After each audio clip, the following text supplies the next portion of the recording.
Alien and Blade Runner redefined science fiction in the movies. Why did it take you so long, 3 decades, to go back?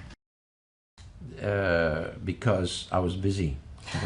I was doing other things. I never really thought about it. And I think I left the science fiction world with Blade Runner. I was disappointed because I think the film didn't really play, and I thought the film that was done was, I was very satisfied with the film. And people didn't really get it, and so there was, I was frustrated. So I just moved off onto something else. Somebody said, why don't you go and make films about normal people in normal places? And so I did that for a bit. And then I suddenly realized I'm really good at creating universes. So I gradually crept back into doing universes, such as period films. And then here we are revisiting the science fiction genre. The chest bursting scene in Alien is so iconic, and it's had audiences screaming for 3 decades. Right. Did the sort of legend of the first film weigh on you as you made this one? Did you think, is this going to have them screaming? Have we topped it? Well, of course, because I think that was, the original Alien was kind of one-off, in a sense, it's in its simplicity as well. But what we had there was a marvelous eighth passenger. We had a fantastic cast. It was beautifully done, the sets were fantastic and all those things.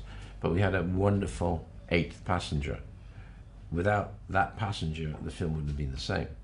So this time I've gone off in a completely almost tangent to what the first film allowed us to ask certain questions that were never answered in 2, 3, and 4. Never even brought up. So I bring them up in this one, and that really has opened up a whole new door. So we're into a quite different kind of universe, but some of it is pretty scary. But were you burdened by your own success? I never think about that, no. No. And while you were creating this, did you think that, summer movies with aliens in them don't usually bring up questions like the origins of humanity and gods? Did you think, okay, maybe we've bitten off more? No, I think that's what's wrong. I think they should raise more interesting, intelligent questions, honestly, other than another bite on the neck. And with Prometheus, with the new Blade Runner movie, are you in a sense protecting your legacy, the worlds you've created? No, I never think about that, no. I mean, I think about this as the next painting. I've done that, and I go back and reappraise it and look at it and have an opinion about it, and once I start against a new canvas, completely. Critics have observed that it's easy to recognize a Ridley Scott film because it's meticulous art direction, stunning visuals, and a pessimistic worldview. Why is the glass always half full? Is it? I couldn't make these films unless the glass was half empty. Because when I walk in the studios, they usually start with, "You want to do what?" And that's half full. I said, well, and I'll sell the idea. So I'm actually half full. I couldn't do the films I did unless I was half full. To build Jerusalem with 2,000 Muslims in Morocco, of Kingdom of Heaven, you got to be really optimistic to do that. So you're inherently not a pessimist? No, not at all. I wouldn't get to the top of the hill if I was.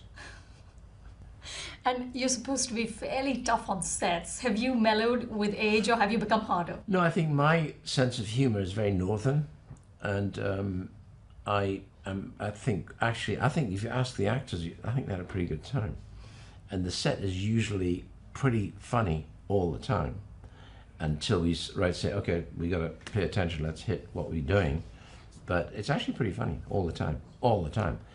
Given that with this particular group of actors I had this time, it was, I would say, the most fun I've had in 20 years. And do you like being called Sir Ridley Scott? No, not really. Do you not enjoy it just a little bit? No, a little bit. I mean, of course I'm honoured, but I'm a little uncomfortable. It's my northern thing. Thank you so much. Thank you.